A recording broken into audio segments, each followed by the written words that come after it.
Hey,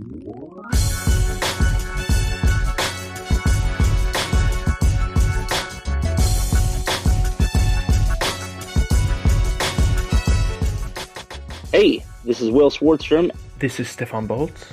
Hey guys, this is Ernie Howard.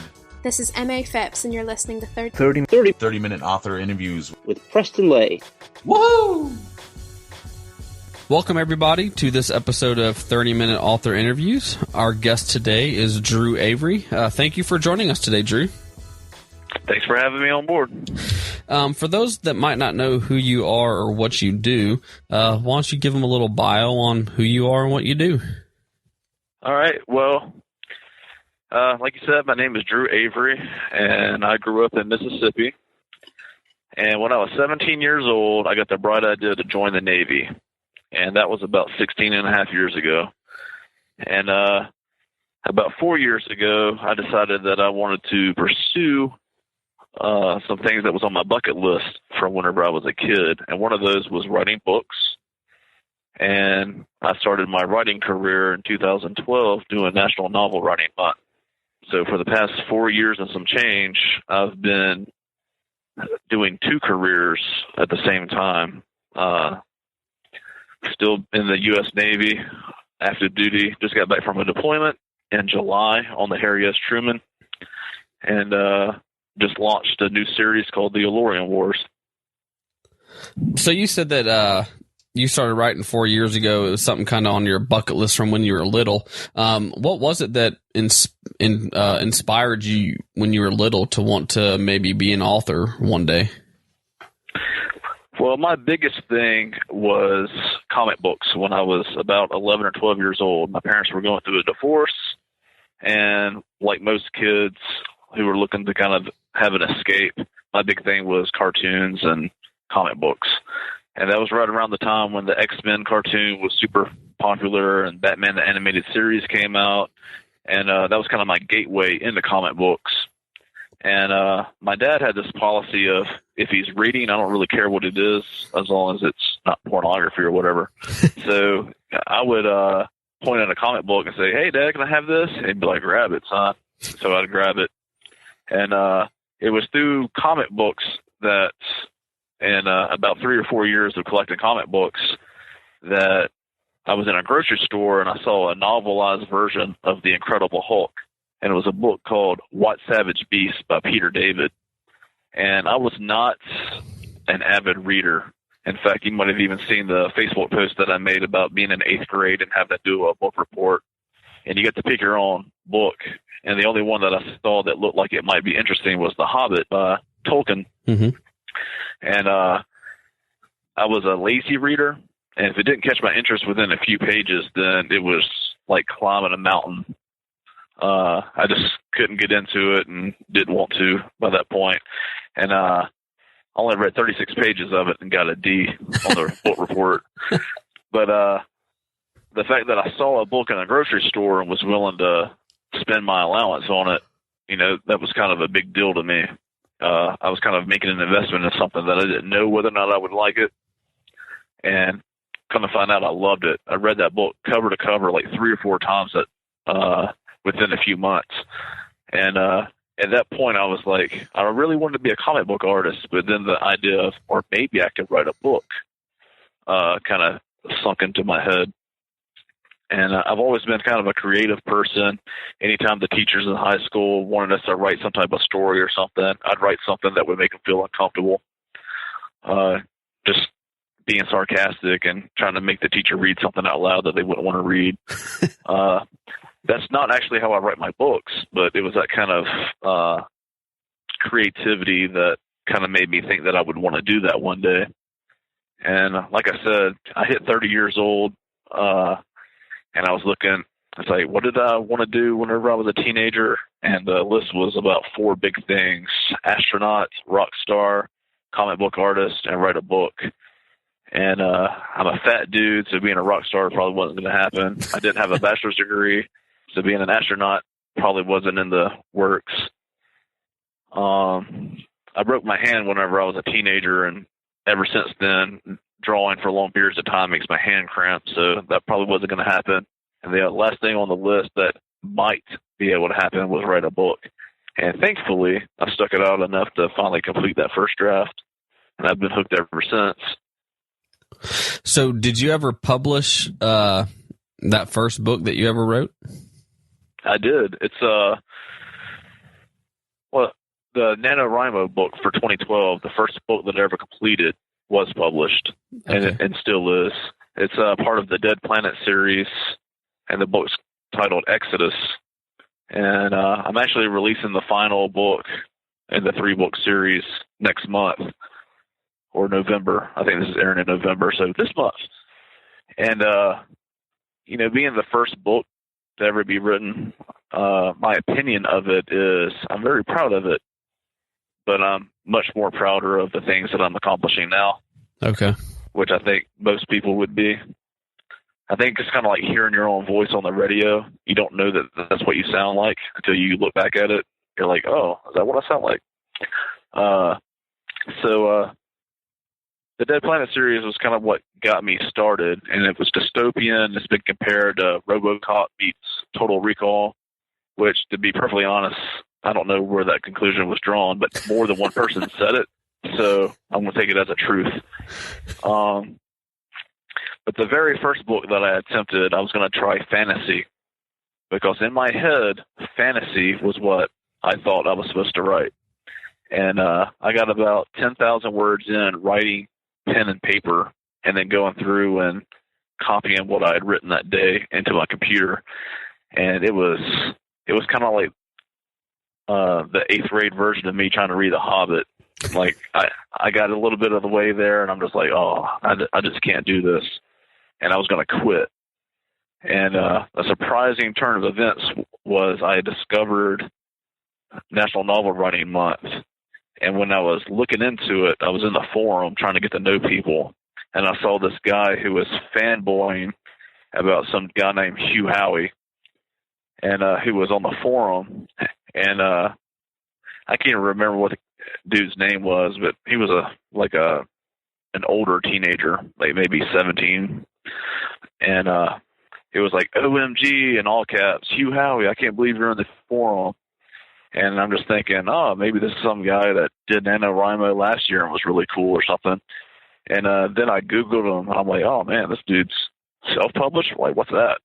I had no idea. And I remember you can send buddy requests on the NaNoWriMo website.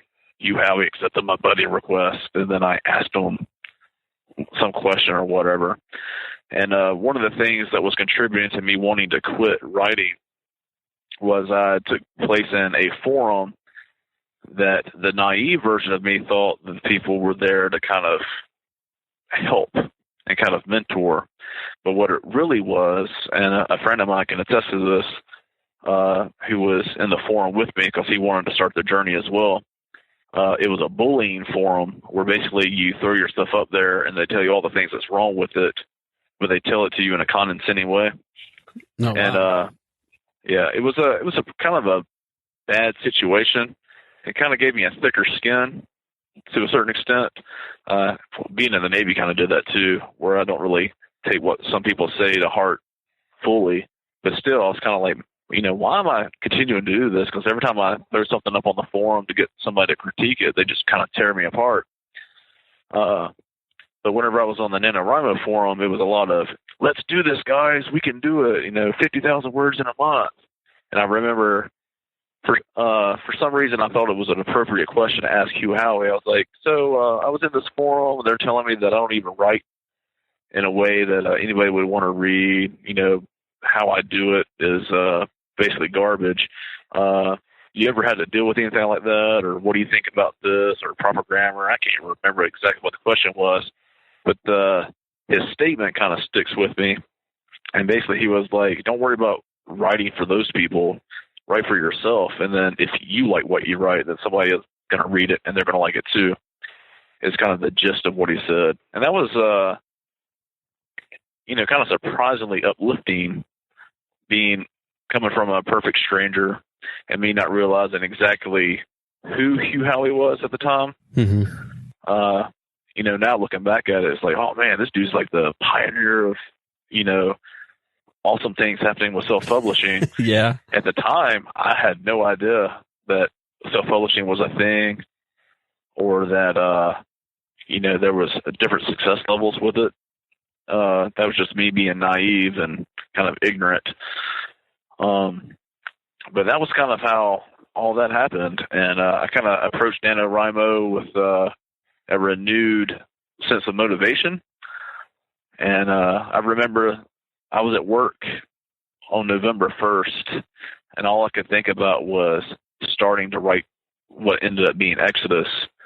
And even though I was at work, I would pull out my iPhone, and I had a Documents app on it, and I would sit there for like maybe 20 minutes, and I would thumb text as many words as I could. And I did that several times throughout the day while I was at work, and I did more whenever I got home at night. And my first word count to upload to the website was just shy of 5,000 words. And I was like, oh, man, this is going to be easy. I'm going to be done in 10 days. Well, that was not true. Each day after that was a little bit harder. That was just the adrenaline and the excitement going. But I did finish before Thanksgiving, which I thought was pretty cool. And I think it was the third week of November that year. I think it fell kind of early. So that was kind of how I became a writer, I guess. Have you done NaNoWriMo every month since 2000, or every year since 2012? I did 2012 and 2013, and I won. I attempted to do 2014, and I was shy of about 5,000 or 6,000 words.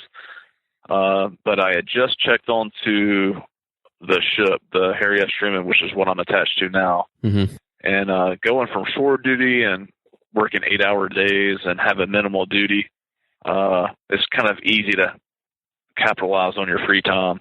When you go back to sea duty, your working hours increase, the amount of duty you have to stand increases, and your amount of free time condenses a lot.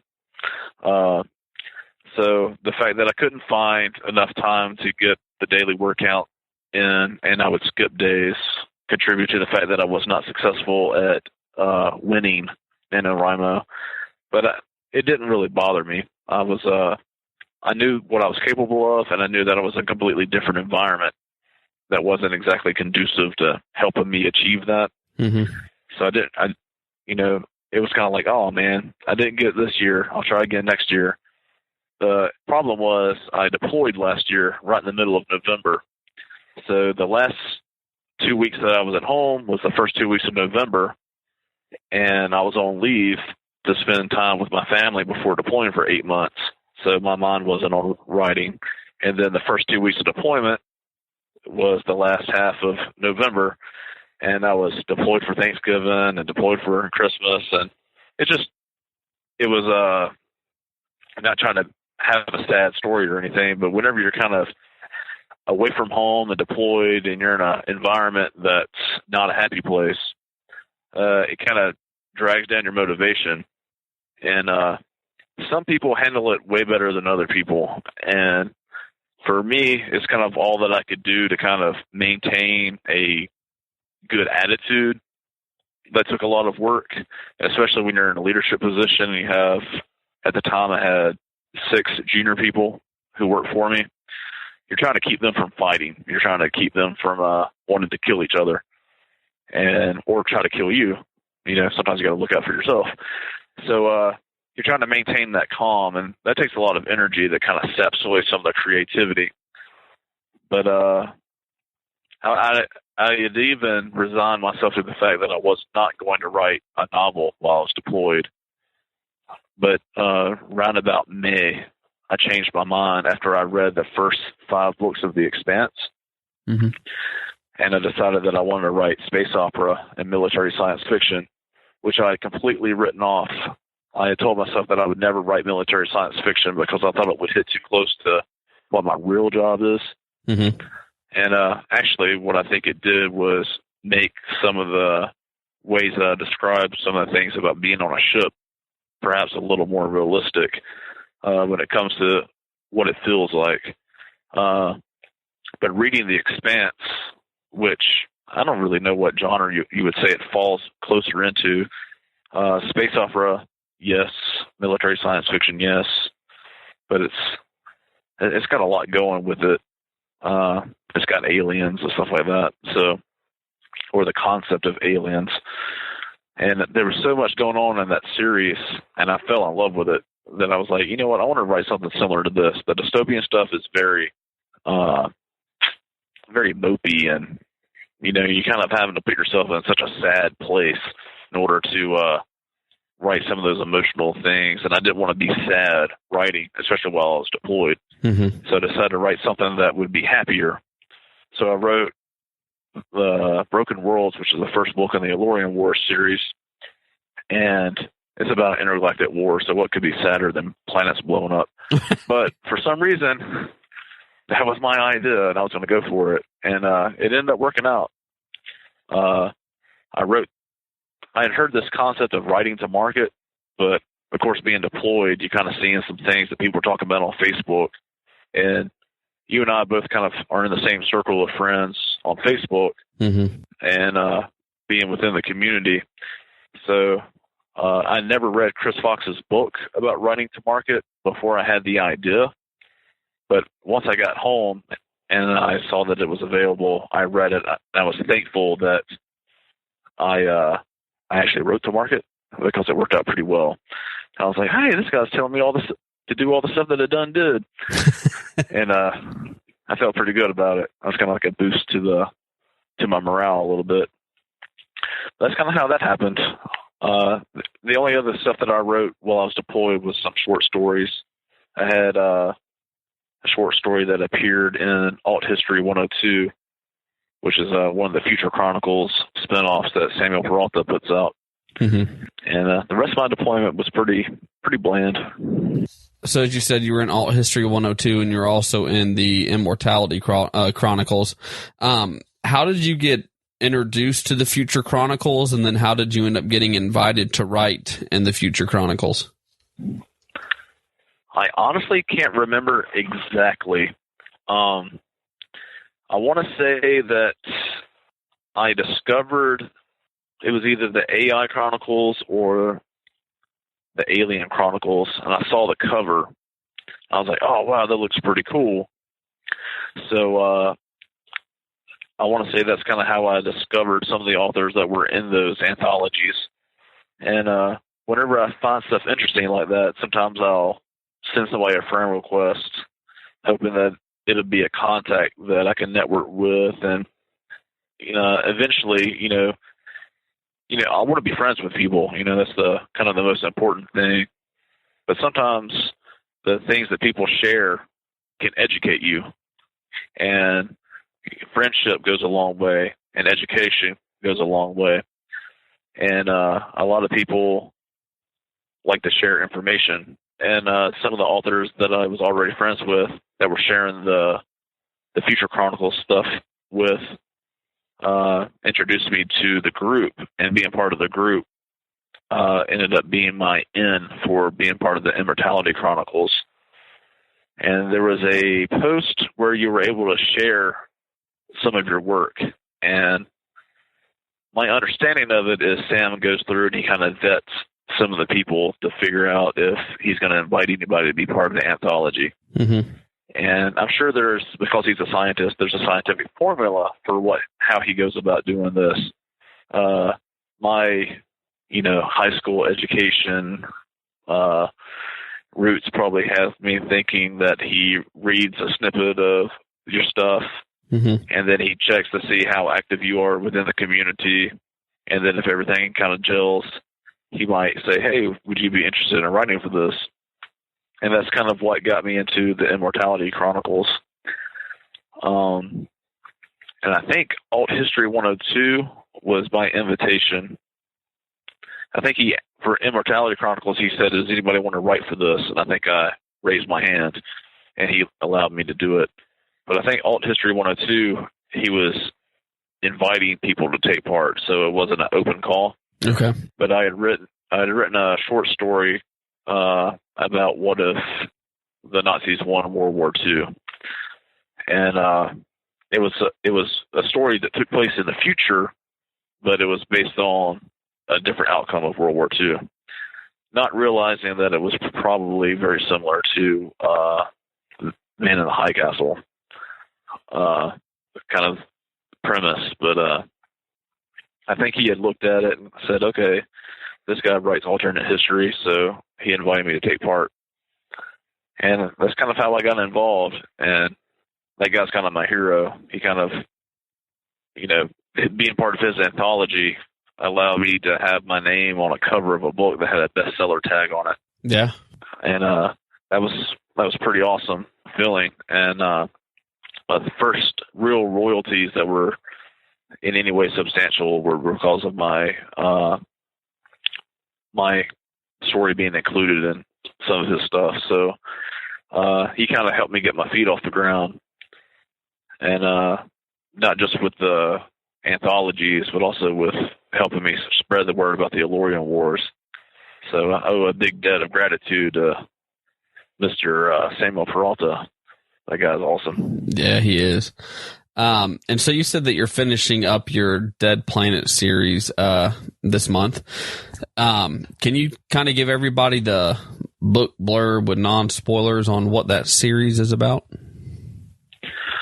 Okay, so the Dead Planet series was kind of me trying to throw everything that I could think of into a dystopian setting. So I wanted to have colonization of Mars, and I like the idea of something good being misused. So I had the concept of police, but instead of policemen who protect and serve, like every cop car in this area has painted on the side of their car, that's not their purpose at all. The concept of the policemen within this series is they are government assassins.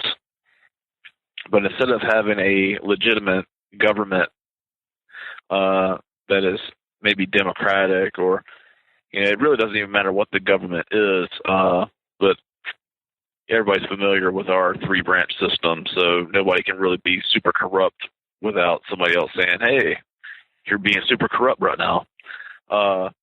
And this concept of it is corporations are in charge of the government, and in order to be a ruler of this world, you have to be the highest earner.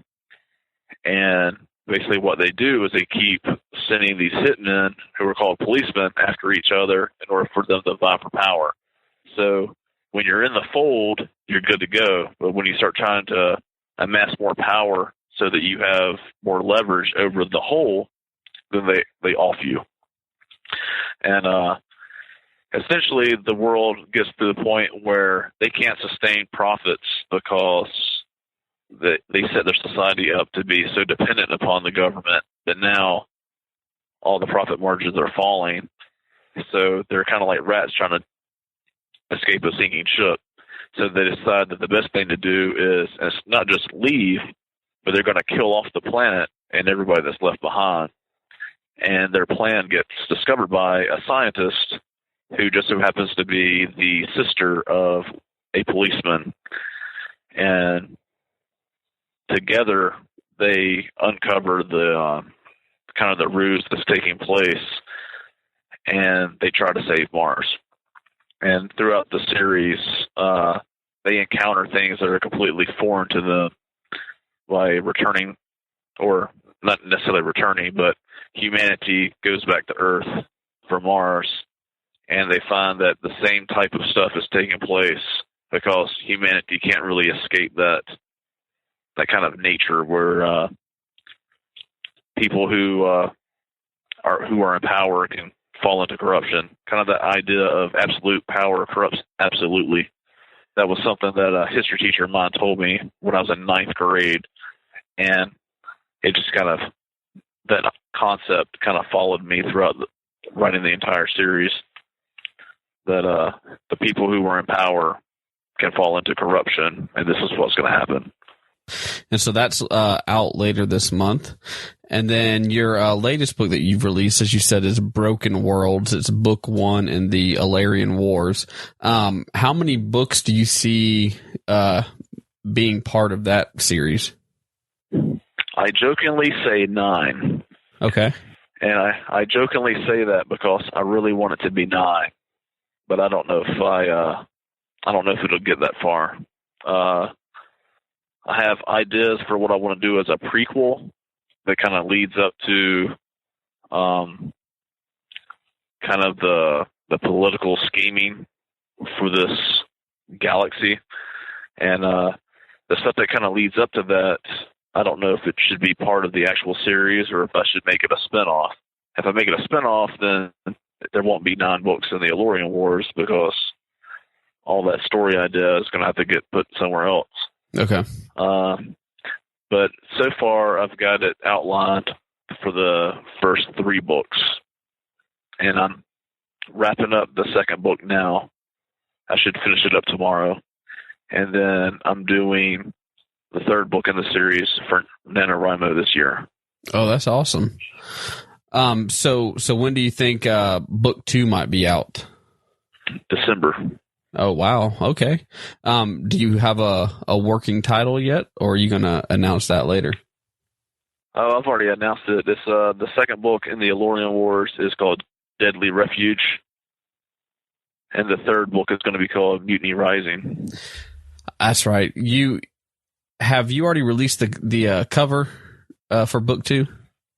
I did. Okay. Yes, I remember now. Okay. I remember that now. I like to make the covers that way. I have to finish the book.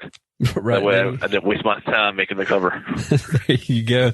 Well, The Broken Worlds is an awesome cover. I love it. It's so gorgeous. And the covers for the Dead Planet series are very good looking as well. So, thank you. Did you make those, or did you end up hiring a cover artist for those? I got the stock images from Deposit Photos, and I created those covers in Microsoft Word. Oh, okay. Well, those are some amazing covers. I think they look great. We'll put, of course, images of, we'll put links to Broken Worlds in the show notes over at thelegendarium.com for people to check out. All right. So you say 3 books for, the Alorian Wars, and then, you've got 3 books planned, and you've got, the 3rd book, and it's the final book in the Dead Planet series, you said? Yes. And, what's the title for that? It's going to be called Endgame. Okay. And do you have any short stories that are tied into the Dead Planet series? I do. I have a short story that's called The Policeman, and that's perma-free on Amazon. And then I actually have a prequel novella that leads into that series. It takes place about 30 years before the actual events for the main part of the series, and it's called The Prospect. Okay. And what is it about science fiction and dystopian that draws you toward that genre when you write? I think the inspiration for writing the dystopian stuff was from watching The Hunger Games. Okay. I watched the movie before I read the book, and then as soon as I saw the movie, I was like, oh, let me read these books. And the books were better. Right. And just kind of the idea, I don't know, I think I've probably always been a little bit politically leaning and kind of always questioning authority and wondering if people really do have other people's best interests at heart. And I'm not real sure what it is inside my brain that makes me think, nope, people don't have the other people's best interests at heart. And this is why, and this is what happens when they don't. And I think that's kind of what inspired the whole dystopian thing with the Dead Planet series, because I was right around the time that the Hunger Games was super popular and everybody was sharing it. Mm-hmm. And then, of course, post-apocalyptic and dystopian, they're not the same, but they kind of get lumped together. Mm-hmm. And like I said, around about the time that I was writing the first Dead Planet book I had just discovered who Hugh Howey was. So, of course, I checked him out, and Wool was available when it was still in 5 parts. Right. Instead of the Simon and Schuster paperback Right. deal. And what was the other thing? I think like the Maze Runner. There's quite a few things that I read right about that time that was kind of a fuel for getting these books written. Okay. But the thing about dystopian is you kind of read them all, and they're all kind of depressing. Mm-hmm. And the more depressed you get, the harder it is to kind of want to go in there and revisit the old world that you're trying to create. So I wanted to do something that was a little bit happier. And even though I think the Dead Planet series ends on a happier note, it's still not super happy. And so with the Alorian Wars, I want to have something that's, maybe a little more hope-inspired instead of we're all going to die. Right. Well, here at the Legendarian, we like to end each podcast episode with what we call the legendary ending. So these are just kind of some random questions. So just, whatever pops in your head. What songs are currently on your writing playlist? Well, there's an album by a guitar player named Paul Wardingham, and it's called The Human Affliction. And this guy writes it's metal music. It's completely instrumental, but he calls it cyber metal. And I discovered this guy on YouTube, and he's really good. And as a guitar player myself, that was kind of what drew me to it. I was watching this guy do like really awesome stuff on guitar, but really it not having lyrics and it having kind of that very futuristic kind of sound is kind of inspiring, and it kind of becomes background noise. So it kind of helps put you in the mood for writing science fiction, and you're not really distracted by somebody's song lyrics. So that's what I'm currently listening to while I'm writing. And then when I'm just driving around in the car, I'm listening to some Skillet. I love the new album. I just got it. I saw them live at the Norva on Saturday. Oh, awesome. Yeah. They probably played my favorite song on that album live. I'm trying to pull it up real quick. It's the very last track. Is it called Resistance? Revolution. Is it Revolution? That This Is How We Rise Up. I believe so. I'm pulling it up real quick. It's called the very last track is called The Resistance. I love that song. I put that song on repeat, and I actually have that guitar solo that he does at the end of the song as my ringtone. so at work, if I happen to leave my cell phone in my office, and it goes off and I don't hear it, someone will be like, "Hey, there's some crap coming out of your office. You might want to go answer your phone." So. Those people, they don't have good taste. Exactly. Such a good album, though. Yeah. It's probably one of the better albums they've put out in a while. I think so. Yeah, I think my favorite one by them is Collide. Yeah, Collide was really good too. I've seen them live 3 times, and it's just fun every single time you see them. Yeah, that was my first time, and I was so glad that I went.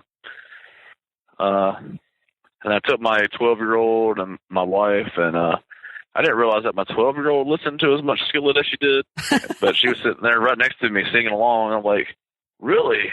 That's awesome. She listens to some stuff that I don't even consider music. Right. So I was kind of impressed. I was like, wow, so you've been YouTubing some stuff behind my back. Listen to some real music. That's what I'm talking about. That's hilarious. If you were stuck in a zombie apocalypse, which one of your book characters would you want to be stuck with? Well, if it was Cirrus from the Dead Planet series, he has a gauntlet that shoots lasers out, so he can just kill the zombies. But he's such a mopey guy that he'd probably make me want to eat the gauntlet and die too. Maybe Anki from the Alorian Wars because she's a Marine and she could kill all the zombies, and she's not a whiny person. There we go. And maybe Brindle, but he's sarcastic like I am. Mm-hmm. I'd probably want to punch him in the face. So yeah, I'd probably go with Anki. Sounds good. Now, if you could pick any character from any media source, comics, books, movies, comics, books, movies, television series, whatever, who would you pick and why? Well, there's only one correct answer to this, and that is Batman. Batman, okay. You are actually, I think, the first person to say Batman. Oh, that's because everybody else was wrong. I mean, he has the cave. He can hide out. You can be safe. Mm-hmm. And then if anybody's going to get you out of the zombie apocalypse, it's going to be that guy. There we go. If you had a time machine, where would you travel and why? Ooh, I don't know. I don't want to be the guy to create the paradox. I mean, the real fun stuff would be, not jumping your bike off the loading dock ramp and then almost busting your spleen, because that would have been stupid. Mm-hmm. But then how do you learn? By not doing something stupid. Depending on the day of the week, I might hit myself up when I was 17 and say, don't join the Navy. But then my entire life would be different. Right. Man, I don't know. I think I would go to the future. Okay. Because I'm kind of nosy. So maybe I would go to the future and kind of see if we have robot dogs that clean up their own poo. I think that would be pretty good. There we go. If you had to pick either Marvel or DC for the rest of your comics, movies, and television entertainment, who would you pick and why? Oh, wow. Well, if I was still a teenager, I would say Marvel. But when it comes to what they're doing with the comics now, I kind of can't stomach any of it. When it comes to the movies, the Marvel movies are a lot more fun. But Batman's my favorite character. Right. So, man, that's a hard one. Man, and that Justice League movie's coming out next year, too. Yeah, and you got Justice League and Wonder Woman. Yeah, man. Why do you have to ask hard questions, man? Save the hard ones for the end. I know, right? Man, I want to go with DC, man. Okay. Marvel doesn't own the rights to Batman, so there we go. I have to stay faithful. If you could have one superpower, which one would it be and why? I think I would want to fly. Okay. And if I couldn't fly, I'd want to teleport. Okay. And of course, for the question that we are famous for, a penguin walks through the door right now wearing a sombrero. What does he say and why is he here? I think he's coming to my house because he got confused, thinking that my house was the one used in Tostitos commercial. So he's showing up, and he's looking at me, and he says in that wonderful penguin voice, "Bro, where's the nachos?" And I'm just kind of looking at him because I've never seen a penguin talk before. So I think that's what it is. That works. And before we leave, do you have any advice, whether it be for writing or for life, that you would like to share with our listeners? Take everything one foot in front of the other. I think the most daunting thing is to kind of look at the mountain and thinking that you have to accomplish it in one step, and it's impossible. So it doesn't matter what your goal is. You need to make a plan in order to accomplish that goal in manageable chunks. So if everybody around you is writing 3,000 words a day, but you can only manage 500, you are still doing the right thing based on what it is that you can accomplish. If your goal is to run a marathon, you're not going to walk out of your house with your running shoes on and run 27 miles. Take it a half a mile or a mile at a time until you can build yourself up there. The people who succeed are the ones who don't quit.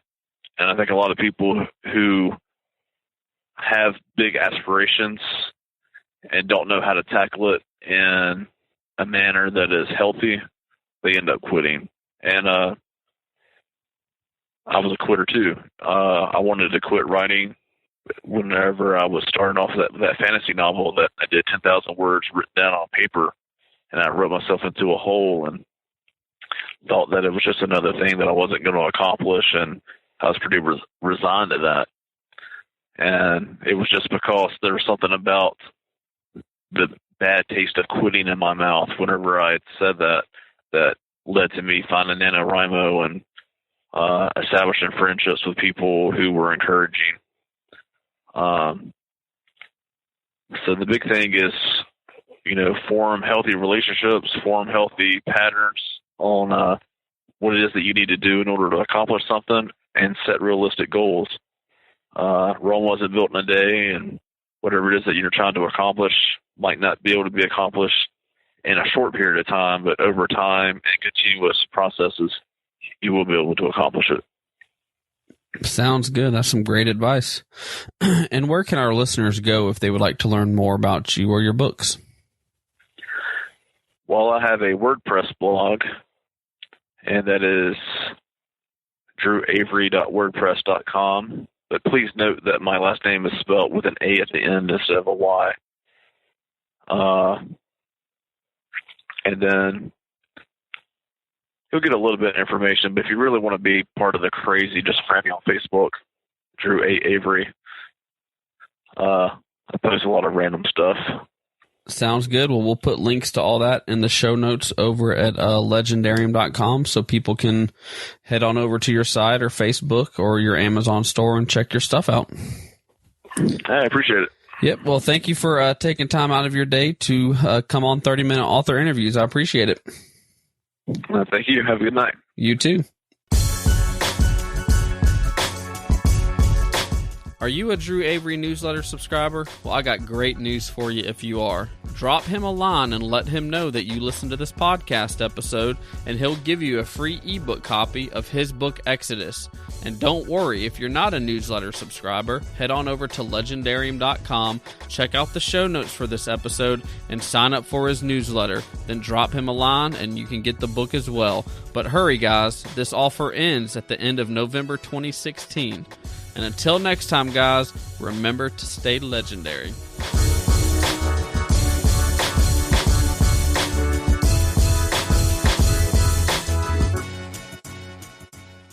Oh, screwed that one up. Blooper reel.